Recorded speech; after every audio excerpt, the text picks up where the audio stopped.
मराठी, ते धडक ते धडक. सांगता येईना आणि सहनही होईना, शौचा वाटे रक्तस्राव, वेदना, वारंवार शौचास होणे हा मूळव्याध तर नाही ना? मिळवा कायमचा आराम, तोही एका दिवसात, वेदना रहित, विना टाका. मूळव्याधीवर औषधोपचाराबरोबर लेझर व इंजेक्शनची खास सुविधा देणारे विट्यातील पहिलेच हॉस्पिटल डॉक्टर बंडगर यांचे मूळव्याध स्पेशालिटी हॉस्पिटल, अनुराज हॉस्पिटल शेजारी, एससी स्टँडच्या बाजूला, खानापूर रोड, विटा.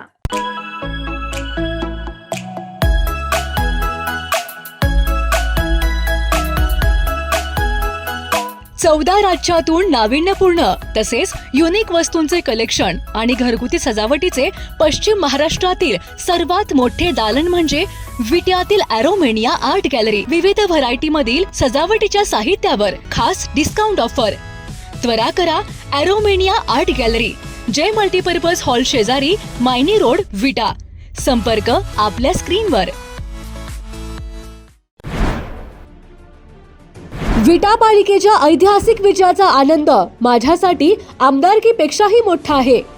आजच्या ऐतिहासिक सोहळ्यात माझे वडील स्वर्गीय अनिल भाऊ असायला पाहिजे होते. कमी वयात मोठी ताकद दिली त्याबद्दल विटेकर जनतेचे मी मनापासून आभार मानतो. माझ्यावर विश्वास ठेवून अनेक लोकांनी पाठिंबा दिला, त्यांचं योगदान मी कधीही विसरणार नाही. नगरपालिकेच्या कारभारात एकाही चुकीच्या पैशाचा व्यवहार होणार नाही. लोकांचं आणि आपलं भावनिक नातं जपण्याची जबाबदारी आता आपल्या सर्वांवर आली आहे. नगरसेवकांनी देखील चुकीचं न वागता आता प्रामाणिकपणे काम करावे. फक्त स्वच्छतेत नाही तर संपूर्ण कारभारात विटा पालिका देशात पहिली आली पाहिजे. अधिकाऱ्यांनी आपल्या जुन्या सवयी आता हळूहळू नाही, आजच संपवायच्या आहेत. अधिकाऱ्यांसाठी सर्वात वाईट आमदार मी आहे हे अधिकाऱ्यांनी लक्षात ठेवावे. अधिकाऱ्यांनो, मी तुमच्या चहाच्या मेंद्यात नाही, त्यामुळे तुमचा कार्यक्रम केल्याशिवाय राहणार नाही. ही पालिका सर्वसामान्य लोकांची आहे, कुणाच्या बापाची नाही. त्यामुळे प्रशासन आणि पदाधिकाऱ्यांनी आता जबाबदारीनेच काम केले पाहिजे. सामान्यातल्या सामान्य नागरिकाला विटा पालिका आपली वाटली पाहिजे, असा सज्जड दम ठोकत आमदार सुहास बाबर यांनी पुन्हा एकदा विटेकरांचे मन जिंकलंय. आता जुन्या सवयी सगळ्यांनी सोडल्या पाहिजेत. आता माईक मला असं वाटतं एक ना एक केबिन पर्यंत आवाज जात असेल माझा. सगळ्या अधिकाऱ्यांना माझी विनंती आहे, जे केडरवरचे असतील, जे कॉन्ट्रॅक्ट बेसिसवरचे असतील, तुमच्या बाबतीत तक्रार येता कामा नये. जेवढा अधिकाऱ्यांच्या बाबतीत चांगला आहे तेवढा अधिकाऱ्यांच्या बाबतीत सगळ्यात वाईट कोण आमदार असेल तो सुहास बाबर आहे, लक्षात. आणि दुसरं काय, मला तुम्ही फसवू शकत नाही, अधिकाऱ्यांना माझी विनंती आहे. दुसरं, तुमच्या चहाच्या सुद्धा निंद्यात नाही मी, त्यामुळे तुम्ही मला प्रेशर करू शकत नाही. मी तुमचा कार्यक्रमच करणार. काही ज्या जुन्या सवयी इथल्या होत्या त्या इथल्या सवयी तुम्हाला कदाचित पचायला जड जाईल, हळूहळू नाही, आजच मोडायच्या, आजच.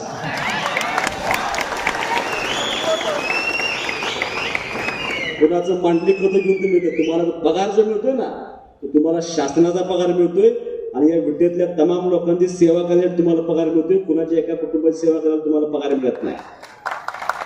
तुम्ही सेवा करायची आहे, तुम्ही तुमचं कर्तव्य करायचं आहे, ते या विटे शहरातल्या सामान्य नागरिकांसाठी कर्तव्य करायचं, ह्याचं बांधून काम करायचं. कारण प्रचाराला जात असताना अनेक लोकांनी सांगितले घरकुलातले पैसे घेतल्यावर सुद्धा महाभाग आहेत काय तर या ठिकाणी नगरपालिकेत.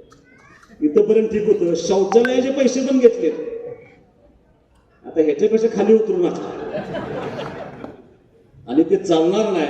इथून पुढं एक जरी तक्रार आली तर त्या तक्रारीचा उहापोह केला जाईल आणि संबंधित कर्मचाऱ्याला, संबंधित अधिकाऱ्याला त्याची शिक्षा मिळेल.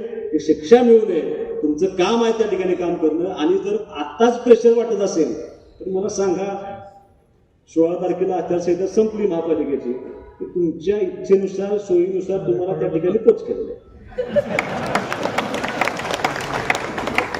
म्हणजे मी फक्त निवडून आलेल्या नगरसेवकांना बोलताना तुम्ही ऐकून घ्यायचं चालणार नाही तुम्हाला. कारण प्रशासन आणि पदाधिकारी ही रथाची 2 चाकं असतात. एका चाकानं खचून जाऊन चालत नाही, चुकीचं वागून चालत नाही. दोघांनी त्या ठिकाणी समान काम करावं लागतं. ही जबाबदारी तुमच्या सर्वांची तुम्ही घ्यावी अशी अपेक्षा मी या ठिकाणी पूर्ण करणार आहे. जगात कुठलीही इमारत एका दिवसात तयार होत नसते. ती इमारत तयार होत असताना त्या इमारतीचा नकाशा बनवावा लागतो, त्या इमारतीचा पाया खांदावा लागतो, त्या इमारती उभा करत असताना प्रत्येक वीट ही काळजीपूर्वक उभा करायला असते. आज तुम्ही ज्या यशाच्या शिखरावरती बसला आहात, तुम्ही ज्या यशाच्या इमारतीवर आज आरूढ झाला आहात, त्या इमारतीचा पाया भरण्याची जबाबदारी 55 वर्षांमध्ये अनेक लोकांनी केली. अनेक लोकांचा त्याग त्या ठिकाणी आहे. अनेक लोकांनी ह्या शहरामध्ये संघर्ष केलाय. अनेक लोकांनी प्रसंगी अपमान पचवलाय. अनेक लोकांनी पराजय पचवलाय. आणि त्या सगळ्याचं फलित काय असेल तर 55 वर्षानंतर आज त्या सगळ्याचं फलित तुम्हाला आपल्याला यशाच्या रूपाने दिसतंय. खरे आभार कुणाचे मानले पाहिजे तर खरे आभार मानले पाहिजे ते त्या लोकांचे मानले पाहिजे. म्हणजे आज काही लोक माझ्या नजरेसमोर आहेत. 55 वर्षाचा इतिहास माझ्या लिखी अजिबात नाही. पण मी जेव्हापासून राजकारणात आलो, जेव्हापासून मला कळते तेव्हापासून अनेक लोक मी जे बघितले त्या लोकांचं इथं नामोल्लेख करणं अत्यंत महत्वाचं. म्हणजे तुम्हाला फेटे बांधत असताना आज कदम वकील साहेब दादा त्या ठिकाणी आले आणि मला त्या गोष्टीची जाणीव झाली. आज तुम्हाला आम्ही विजयाचा फेटा बांधतोय. पण एक काळ असा होता की समोर पराभव दिसत असताना बलाढ्य शक्तींच्या विरोधात लढण्याचं काम त्या मंडळीने तेव्हा केलं होतं. लक्षात त्याचं योगदान तुम्हाला टाळता येणार. तुम्हाला सांगायचं कारणच आहे अनेक लोकांचा त्याग आहे. मी त्या कुटुंबांची आता परत परत नावं घेणार नाही. मी माझ्या निवडणुकीच्या निमित्तानं सगळ्या लोकांची त्या कुटुंबांची नावं घेतली. ज्या कुटुंबांनी हे शहर मोठं करण्यामध्ये, ज्या कुटुंबांनी ह्या शहराचा विकास करण्यामध्ये, या शहराचा भौतिक विकास करण्यामध्ये, सर्वांगीण विकास करण्यामध्ये ज्या कुटुंबांनी योगदान दिले त्या सगळ्या कुटुंबांची नावं घेतली. कदाचित त्या लोकांनी मी बघितलेलं नाही. त्यातल्या अनेक लोकांना मी अक्षरशः त्या कुटुंबाची वाताच झालेली अनेक लोकांनी बघितलेलं. काही लोकांचे अगदी खुनापर्यंत काही घटना केल्या आणि इतका प्रचंड त्याग. त्या त्यागानंतर आपण आज या नगरपालिकेमध्ये प्रवेश करताना माझ्या मनामध्ये अनेक शंका कुशंका, अनेक मनामध्ये भीती होती. आणि त्या सगळ्याचं एक पाठीमागं काय होतं, एक दुःख मात्र माझ्या पाठीमागं आजही आहे. मी विधानसभेच्या निवडणुकीमध्ये त्याचा अनेकदा उल्लेख केला होता, पण मी नगरपालिकेच्या निवडणुकीमध्ये ह्या गोष्टीचा अजिबात उल्लेख केला नव्हता. ती गोष्ट अशी होती की माझे वडील आणि माझी आई फक्त आज बघायला नाहीत, ते बघायला असायला हवे होते. एवढंच फक्त आज माझी इच्छा आहे. मी विधानसभेच्या यशापेक्षा माझ्या दृष्टीनं सगळ्यात मोठं यश कुठलं असेल या नगरपालिकेच्या 55 वर्षाची सत्ता उलटून टाकण्यामध्ये जे यश मिळाले याच्यासारखा आनंद दुसरा कुठला. मग कुणी कुणी योगदान दिले असे अनेक लोक आहेत. मी त्या लोकांचा आज उल्लेख करणार नाही, पण जे इथं उपस्थित आहे त्या सगळ्या लोकांचा मला उल्लेख करावा लागेल. कदाचित काही लोकांची नावं राहतील, काही लोकांचं मुद्दाम तुम्हाला सांगतो. म्हणजे मी तुमच्या निवडणुकीच्या विजयी सभेमध्ये सुद्धा त्या लोकांच्या नावाचा उल्लेख केला होता. 26 उमेदवार उभे होते नगरसेवक पदासाठी. तुम्ही 22 जण निवडून आला. पण ज्या 4 लोकांचा पराभव झाला त्या लोकांनी त्यांनी दिलेली त्या निवडणुकीमध्ये टक्कर, त्यांनी दिलेली फाईट आणि त्यांनी दिलेल्या निवडणुकीमध्ये जी झुंजवले त्यांनी झुंजवल्यामुळे तुम्हाला हे मोठं यश मिळालं. त्या 4 लोकांना कधी विसरून चालणार नाही. आमच्या साबळेताई असतील, अमर असेल. अमरला तर काही गाणेमणी नसताना अगदी 9 दिवस राहिले असताना मी त्याला सांगितलं की तुला प्रभाग क्रमांक 11 मध्ये उभं राहायचं. त्याने एका शब्दामध्ये त्यानं सांगितलं नाही की बाबा माझी अडचण आहे, मला तुम्ही माझी बायको इकडं उभा आहे, मला डबल उमेदवार देताय. एक पार्टीसाठी जो निर्णय घेतला तो अमरनं मान्य केला. प्रभाग क्रमांक 7 मध्ये माझ्या उज्ज्वल काकी लढल्या. 7 मतावर फक्त आणून ठेवले. लक्षात सगळ्यात मोठा विजय कुठं असेल तर प्रभाग क्रमांक 7 मध्ये जे यश मिळालं त्या उज्ज्वल काकींना आपल्याला विसरून चालणार. प्रणव हरगुडे प्रभाग क्रमांक 12 मध्ये त्याला मला पहिल्या दिवशी विचारलं होतं काय जातीचं समीकरण होईल का. मी म्हणून असं होणार नाही, पण दुर्दैवानं झालं. तर प्रणवचा पराभव होणं त्यावेळेला शक्य नव्हतं, पण तो लढला. त्याने सगळी ताकद पणाला लावली म्हणून आपल्या सर्वांना यश मिळालं. त्या दोन्हीच्या बरोबर सुद्धा त्यांनी निवडून आल्यामध्ये त्या दोघांचं खूप मोठं योगदान त्या ठिकाणी. म्हणजे पहिल्यांदा कोणाला विसरलं नाही पाहिजे तर ह्या 4 लोकांना तुम्हाला अजिबात विसरता कामा नाही, कारण तुमच्या यशामध्ये त्यांचा खूप मोठा वाटा आहे. मी मगाशी मोहनदादांचं नाव त्या ठिकाणी घेतलं. तुम्ही आज यश बघताय, पण विधानसभेच्या निवडणुकीला पराभव झाल्यानंतर ज्या वेळेला नगरपालिकेची निवडणूक झाली होती 2012 साली, समोर सगळं दिसत होतं. काही टिकावं लागणार नाही अशी अवस्था होती.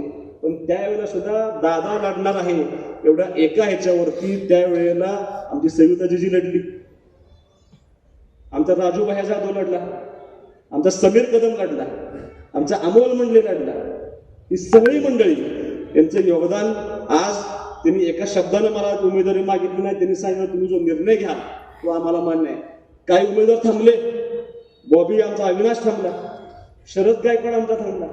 अशी अनेक मंडळी आहेत की ज्यांनी ह्या पार्टीसाठी प्रसंगी आपल्या सगळ्या, कारण आता ह्याला विजय दिसत होता, विजय दिसत असताना सुद्धा ह्या मंडळींनी प्रसंगी माघार घेतली.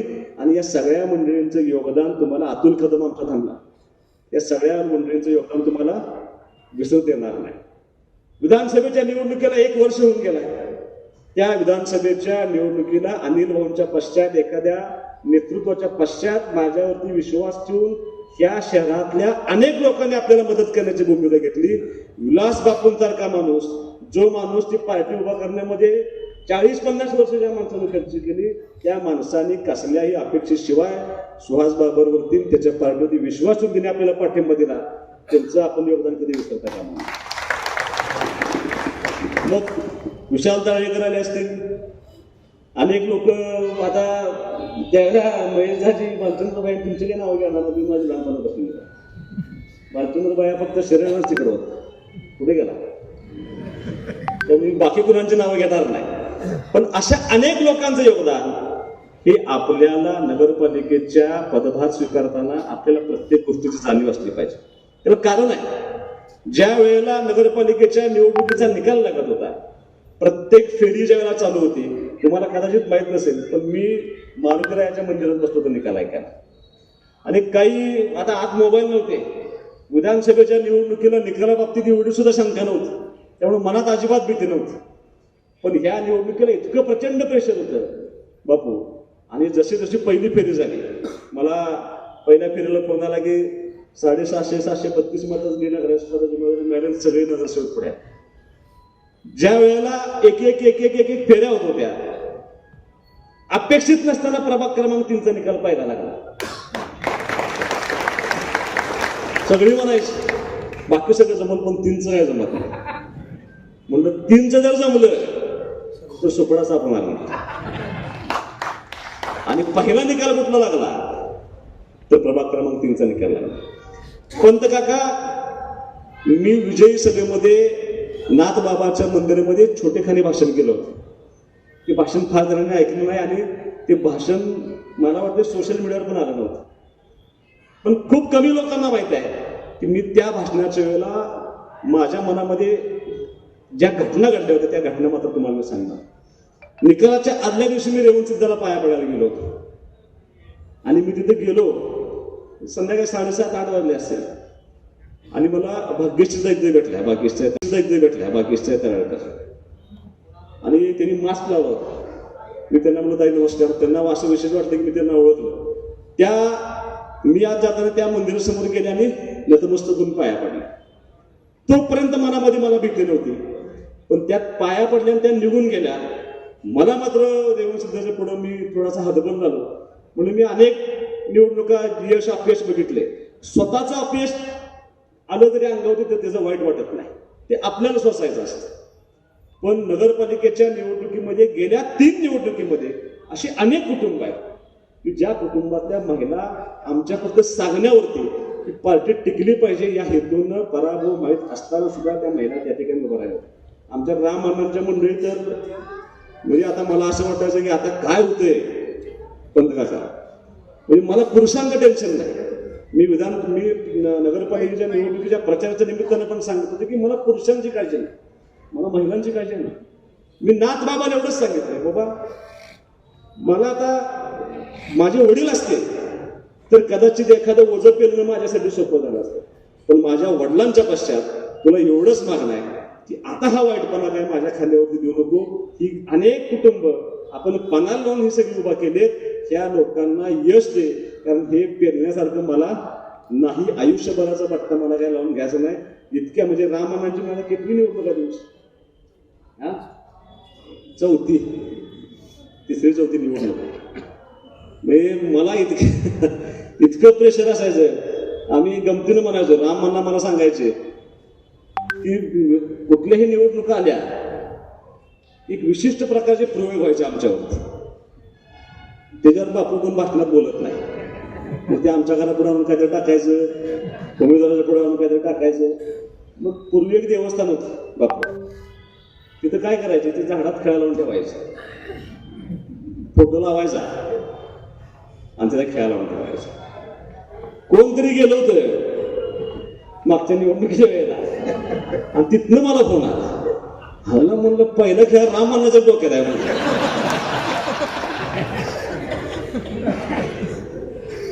आज बऱ्याच वेळेला रामाना म्हणलं की बघायचं आमचा खेळा काढलाय थोडं बघायला हवं. अशा अनेक गोष्टी होत्या की ह्या उभा करत असताना पंत काका निवडणुकीला सामोरं जात असताना, अर्ज करत असताना ह्या लोकांना आत्मविश्वास निर्माण करणं, ह्या विटे शहरामध्ये तो आत्मविश्वास तयार करणं आणि ह्या लोकांना परिवर्तनापर्यंत पोहोचवणं ही खूप मोठी जबाबदारी होती. आणि या सगळ्यांचं ओझं खांद्यावरती घेऊन तुम्हाला जसं वाटतं की कमी वयामध्ये ह्या सगळ्यांना मी सामोरं जाण्याचा प्रयत्न केला, पण मला ह्या विटेकरांच्या जनतेचं, ह्या विट्याच्या तमाम मतदारांचं मनापासून आभार मानायचं आहे की तुम्ही खूप मोठी ताकद या सुहास बाबरला कमी वयामध्ये त्याच्या पाठीमागे उभा करण्याचा प्रयत्न तुम्ही केला. त्यामुळे तुम्हाला विनंती आहे, निकाल लागला, मी पूर्ण फेऱ्या झाल्याशिवाय मी अजिबात गुलाबात आलो नाही. ज्यावेळेला 4थी फेरी पूर्ण झाली, ज्यावेळेला विजय पक्का झाला, त्यावेळेला मी ती मारुतीरायाच्या मंदिरातनं आम्ही सगळे बाहेर पडलो. पण पंत काका हे सांगण्यासारखं नाही, पण मी मुद्दाम तुम्हाला सांगतो, सगळे गुलाबात होते,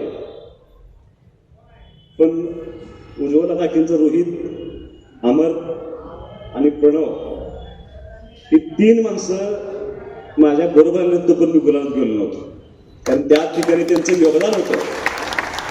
त्या तिघांनाही बरोबर घेतलं, साबळेंना बरोबर घेतलं आणि मगच आम्ही त्या ठिकाणी गुलाबामध्ये जाण्याचा प्रयत्न घेतला.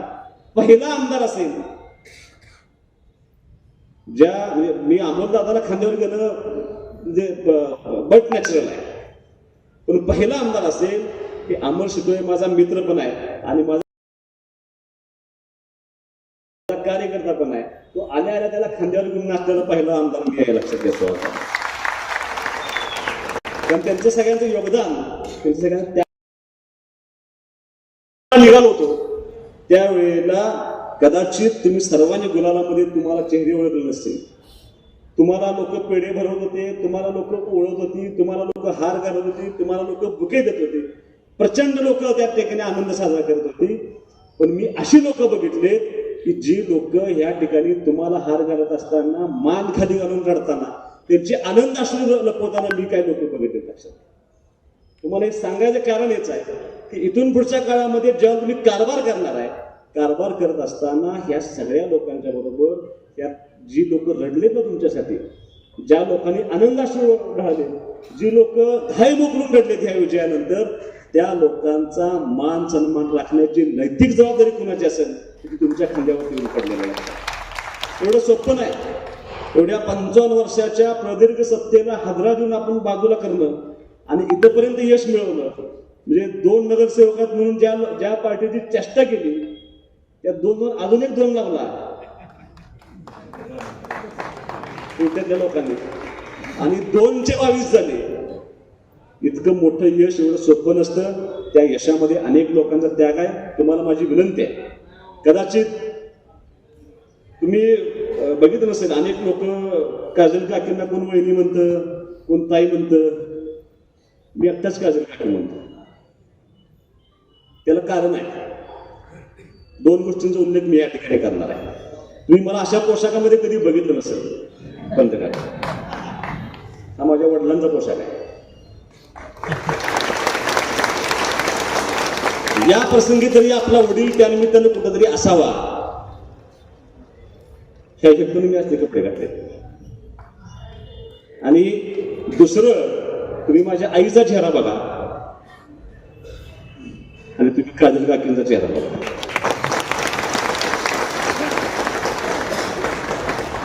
ती काकी म्हणण्या पाठीमाग त्या भावना माझ्या निश्चितपणे येत आहेत. त्यामुळे तुम्हाला सर्वांना विनंती आहे की तुम्ही ज्यावेळेला बसणार आहे या खुर्चीवरती त्यावेळेला ह्या शहरातल्या तमाम लोकांचं काम करणं ही आपल्या पार्टीचं ध्येय धोरण आहे. आपली पार्टी जबाबदारीने गेली अनेक वर्ष त्या ठिकाणी काम करते. जे जे शब्द आपण या ठिकाणी निवडणुकीच्या निमित्तानं लोकांना दिलेत ते सगळे शब्द पूर्ण करण्याची जबाबदारी तुमच्या सर्वांच्या लक्षात आहे. दादानं त्याच्या मनोगतामध्ये सांगितलं की ताकदीनं काम करण्याचा प्रयत्न तुमच्या सर्वांचा लोकप्रतिनिधी आहे तर मी करतोय. सगळ्यात मोठी जमेची बाजू कुठली असेल तर ज्या डिपार्टमेंटच्या माध्यमातून नगर विकास खात्याचं काम होतं सुदैवानं आपले नेते माननीय एकनाथ शिंदे साहेब त्या खात्याचे मंत्री आहेत. लक्षात त्यांनी शब्द दिलाय आपल्याला आणि शब्दाला पक्का असणारा नेता कोण असेल तर एकनाथ शिंदे साहेब. लक्षात त्यांनी शब्द दिलाय की उटा नगरपालिका मी दत्तक घेणार. मी तुम्हाला मुद्दाम सांगतो ते सभेला लेट आले पंत काका 10 मिनिटं त्यांनी मनोगत व्यक्त केलं. तुम्ही त्यांना भेटला, तुम्ही आला बोलला आणि जिंकला असं तुम्ही त्यांना सांगितलं होतं. पण त्या सभेचा परिणाम असा झाला महाराष्ट्रभर फिरत असताना शिंदे साहेबांनी एकाच सभेचा उल्लेख केला. त्या सभेचे ठिकाण कुठलं असेल ती उट्याची सभा होती. ज्यावेळेला नगराध्यक्षांना बोलवलं सत्काराच्या वेळेला त्यावेळेला सुद्धा राज्यभर त्यांनी सभा केल्या पण एकाच सभेचा उल्लेख केला. त्या सभेचं ते नाव आहे उठा. लक्षात त्यांनी माझं नाव घेऊन सांगितलं. मला खात्री आहे की इथून पुढच्या काळामध्ये जे जे काम आपण त्यांच्या पुढे घेऊन जाऊ ते प्रत्येक काम ते निष्ठेनं आणि ताकदीनं आपल्या पाठीमागे उभं राहतील. ते प्रत्येक काम करून देण्याची जबाबदारी पूर्ण राहील. फक्त आता ज्या गोष्टी तुमच्या हातात आहेत मी तुम्हाला उघडपणे सांगणार आहे. म्हणजे माझा काय तुमच्यावरती अजिबात मी तुम्हाला रोज काय बंद तुमच्या मागवत राहणार. तुम्हाला काम करण्याची मोकळी काय ती मोकळी म्हणजे पंत काका म्हणायची की बाबरांच्या पार्टीमध्ये सगळ्यात मोठा वीक पॉइंट काय असेल तर प्रचंड लोकशाहीची पार्टी चालते आणि पुढच्या पार्टी सांगायची काय तर हुकुमशाही चालते. तर ती हुकुमशाही मोडून आपण त्या ठिकाणी लोकशाहीच्या मार्गात आलो. तुम्हाला ज्या गोष्टी आपण नगरपालिकेच्या निवडणुकीच्या निमित्तानं सभेमध्ये सांगितले की ह्या शहरातल्या प्रत्येक नागरिकाचं काम ह्या शहरातल्या प्रत्येक नागरिकाला असं वाटलं पाहिजे की तोच नगराध्यक्ष आहे. तुमच्या प्रभागातल्या प्रत्येक नगरसेवकाला असं वाटलं पाहिजे की तोच नगरसेवक म्हणून काम करतो. एवढा प्रचंड आत्मविश्वास अजिबात दडपशाही न करता कसलाही राग मनामध्ये न धरता नगरपालिकेच्या निवडणुकीचा निकाल लागल्यानंतर आपल्यातलं शत्रुत्व संपलं एक गृहीत धरून कोणावरती सुद्धा आकस धरू नका, कोणाला वाईट बोलू नका. या शहरातला कुठलाही सामान्य नागरिक आजपर्यंत या नगर परिषदेमध्ये दहशती बगैर अगदी खुल्या मनानं आज ताग्यात त्या माणसाने प्रवेश केला नाही.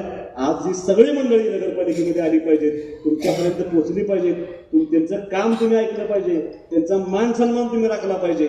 एकाही सामान्य नागरिकाला तुमच्याकडनं उलट उत्तर जाता कामा नये ही जबाबदारी तुम्हाला त्या ठिकाणी सर्वांना पार पाडावं लागेल. आलेल्या प्रत्येक नागरिकाचा सन्मान करणं, त्या माणसाचं काम करणं ही जबाबदारी तुम्हाला सर्वांना एकत्रितपणे 22 लोकांना आणि काकींना तुम्हाला अत्यंत प्रामाणिकपणे पार पाडून पाहिजे मला विनंती आहे. मी नगरपालिकेच्या निवडणुकीला शब्द दिला लोकांना इथून पुढच्या कुठल्याही कामामध्ये या नगरपालिकेमध्ये सर्वसामान्य नागरिकांकडून अजिबात कुठलाही पैशाचा व्यवहार होणार नाही. आम्ही अभिवचन या निमित्तानं दिलं. ते अभिवचन तुम्हाला पाळावं लागेल. तुम्ही मला सांगा तुमची अडचण आहे प्रसंगी मी माझा एखादा गुंठा विकतो तर आमच्या गुंठ्याला रेट नाही कारण आमचं घरातीत आहे त्यात नाही. त्यामुळं त्या अजिबात अपेक्षा तुम्हाला या नगरपालिकेच्या तुमच्या 5 वर्षाच्या कार्यकाळामध्ये करायच्या नाहीत. निदर्शनास आलं तर जो शब्द मी दिला होता तो शब्द मी आजही पूर्ण करणार हा माझा परत इथे तुम्हाला सर्वांना शब्द आहे. मी पंचायत समितीमध्ये काम करत असताना एक माझं भावनिक नातं होतं. कदाचित माझं अख्खं लहानपण पंचायत समितीच्या क्वार्टरमध्ये गेल्यामुळे एक भावनिक नातं होतं. मी पंचायत समितीला निवडून आलो त्यावेळेला पंचायत समितीला मी मातृस्थानी मानलं होतं. मी पंचायत समिती माझ्या माते समान मानत होतो. ती जिल्हा परिषद मी माते समान मानत होतो. पंचायत समितीला जिल्ह्यात सगळ्यात जास्त मतांनी निवडून आलो होतो. जिल्हा परिषद जिल्ह्यात सगळ्यात जास्त मतांनी निवडून आलो होतो. त्या दोन्ही ठिकाणी अत्यंत प्रामाणिकपणे काम केल्यामुळं विधानसभेला सुद्धा जिल्ह्यात सगळ्यात जास्त मतांनी निवडून आलो होतो. तुम्हाला माझी विनंती आहे की जोपर्यंत हे भावनिक नातं तुमचं आणि नगरपालिकेचं होत नाही तुम्हाला सुद्धा नगरपालिका तुमच्या मातृस्थानी मानावं लागेल. इथं प्रत्येक निर्णय प्रत्येक काम हे समाजहिताचं करण्याची जबाबदारी तुम्हाला घ्यावी लागेल. ते बॉन्डिंग, ती भावनिक नातं तुमचं आणि नगरपालिकेचं व्हावं एवढी अपेक्षा मात्र मी या निमित्तानं 100% करणार आहे. आता मी सगळंच नगरसेवकांना नगराचं सांगणार आहे असं नाही. आता पंत काका सगळ्या नगराध्यक्षांच्या सत्कारच्या कार्यक्रमाला आणि पदभाराच्या कार्यक्रमाला शिवून सगळ्यांना बोलवतो. आम्ही काय बोलवलं नाही. आम्ही प्रशासकीय लोकांचा मान सन्मान राखणे हे सुद्धा आपलं काम, ते राखावं अशी माझी अपेक्षा आहे. कारण मी आमदार असून सुद्धा आज तागात कुठल्याही अधिकाऱ्याचा त्या ठिकाणी अपमान व्हावा अशी भूमिका मी कधी घेतली नाही. पण त्यांच्यावरती आपला वचक सुद्धा असावा, त्यांच्यावरती आपला धरप सुद्धा असावा. ही भूमिका तुम्हाला सर्वांना ताकदीने घ्यावी लागेल. कारण तुम्ही अधिकाऱ्यांसाठी नाही, तुम्ही ह्या शहरातल्या सर्वसामान्य माणसांसाठी आहात. ती भूमिका तुम्हाला घ्यावी लागेल. मी तुम्हाला मुद्दाम सांगणार आहे. ह्या नगरपालिकेच्या प्रणांगणामध्ये पहिली सभा अशी होती की ज्या सभेला विट्यातला एकही गाडा बंद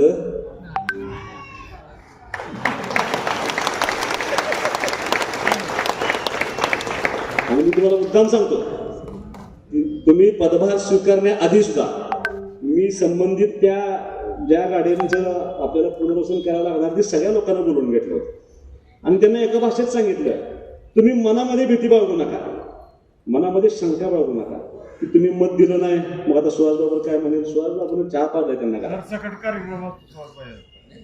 त्यांना चहा पाजलाय माझ्या स्वतःचा पैसा आणि त्यांना विचारले की तुम्हाला मी 2 जागा दाखवतो, तुमच्या सोयीनं मला सांगा त्या ठिकाणी कुठं तुम्हाला पुनर्वसित करायचं आहे. म्हणजे हे सांगण्याचा उद्देश एवढाच आहे की समोर बसलेल्या सगळ्या लोकांनी तुम्ही कुणाच्या बाबतीत चुकीचं अजिबात न वागता शांतपणे प्रामाणिकपणे काम करायचं जबाबदारी तुमची. 5 वर्ष तुम्हाला त्या ठिकाणी काम करायचं आहे. ते काम तुम्ही प्रामाणिकपणे करावं अशी अपेक्षा ठिकाणी व्यक्त करतो. मी जाता एवढंच सांगतो की नगरसेवकांनी तुमच्या प्रभागामध्ये सतत भेटत राहिलं पाहिजे अशी माझी अपेक्षा आहे. प्रत्येक प्रभागामध्ये महिन्यातनं 1 मीटिंग व्हावी तुमची आणि तुमच्या प्रभागाला मी सीओ साहेबांना सांगतो की 1 नोडल ऑफिसर तुम्हाला दिला जाईल जो त्या तुमच्या मीटिंगमध्ये ज्या लोकांनी तक्रारी मांडली त्या तक्रारीचं काम झालं की नाही त्याचा पाठपुरावा करण्याची जबाबदारी संबंधित नोडल अधिकारी नोडल ऑफिसरची घेईल आणि प्रभागामध्ये तुमचा संपर्क पाहिजे. त्या प्रभागातील सगळी कामं मत दिलेलं असू द्या नसू द्या तसलं काय बघायचं नाही. ते बघत नाही म्हणून आपण 2004ला 12,000 मतांना मागवतो ते आज विजयापर्यंत पोहोचले. आज 22 नगरसेवकांच्याकडे आलेल्या प्रत्येक माणसाचं काम करण्याची भूमिका तुम्ही घ्यावी अशी माफक अपेक्षा मी या निमित्ताने व्यक्त करतो. टीका टिप्पणी करण्यापेक्षा हे तुमचा कारभार हा अगदी पारदर्शकपणे विटे शहरातल्या कुठल्याही माणसाला त्रास न होता कसलीही दडपशाही न पाळता तुम्ही अत्यंत प्रामाणिकपणे हे काम करावं अशी माफक अपेक्षा मात्र मी या निवडणुकीच्या निमित्तानं तुमच्या सगळ्यांच्या विजयाच्या निमित्तानं करतो आणि तमाम विटेकरांच्या अपेक्षा व्यक्त करतो. चांगलं काम ज्या पद्धतीनं मी पंचायत समितीला गेल्यानंतर पंचायत समिती राज्यात पहिली आली होती, झडपीला गेल्यानंतर झडपी राज्यात पहिली आली होती, तशी माझी अपेक्षा या ठिकाणी आहे की एका फक्त स्वच्छतेच्या बाबतीमध्ये नाही तर महाराष्ट्राला हे वाटेल, राज्यामध्ये नव्हे तर देशामध्ये सगळ्या कारभारामध्ये नगरपालिका विकास शहराचं 1 नंबरला असेल असं काम तुम्ही करावं अशी अपेक्षा मी या निमित्तानं व्यक्त करतो.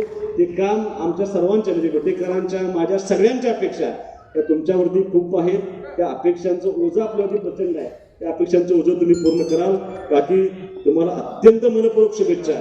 सगळ्या 22 नगरसेवकांना शुभेच्छा आणि इथून पुढे चांगल्या पद्धतीने काम करावं अशी अपेक्षा देखील व्यक्त करतो. कारण तुम्हाला एवढंच सांगतो की असे अनेक चेहरे पाठीमागं तुम्ही जर कदाचित तुमचे त्यांचे रोजचे संबंध नसतील पण उभा राहिलेले अशी अनेक मुलं आहेत. म्हणजे आमचा पप्पूदाजी माग उभा राहिलाय, तुम्हाला पटणार नाही पण ते कशात नसतो, तुम्हाला पुढे दिसणार नाही. आता विजयराव इथे उभा आहे, बच्चू, हेमंत रोकडे, तुमच्या अप्रोक्ष अशी अनेक मंडळी काम करत होती ज्या लोकांवर राहुल या ठिकाणी अतुल या ठिकाणी उपस्थित शिरीषराव असे अनेक लोकांचं राजू कदाचित तुम्हाला माहित नसेल, तुम्ही 1 वाजता जाऊन झोपला असाल पण ही मंडळी झोपलेली नव्हती. लक्षात या निवडणूक लागली संपेश्वर या सगळ्यांचा मान सन्मान त्या गावातल्या प्रत्येकाचं काम सामान्यातल्या सामान्य नागरिक तुमच्यापर्यंत आला पाहिजे. त्याच्या मनामध्ये कसलीही भीती नगरपालिकेमध्ये राहिली नाही पाहिजे. हे काम तुम्ही सर्वांनी करावं अशी अपेक्षा करतो आणि विटेकरांना एक आवाहन करतो, एकदा सहज येऊन जावं नगरपालिका. तर असे अनेक लोक मला कालपासून भेटलेत इतकी लोक मला भेटलेत या कार्यक्रमापूर्वी मला किंवा अशा अनेक लोकांनी मला सांगितले की आज ताज्यात आम्ही नगरपालिकेत आलेलो नाही.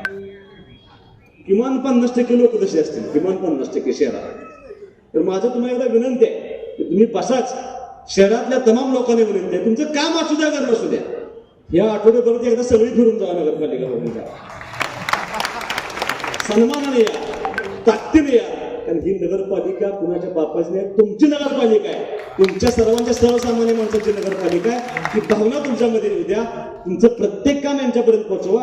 हे करून देण्याची जबाबदारी आम्ही सगळे एकत्रितपणे पूर्ण करू.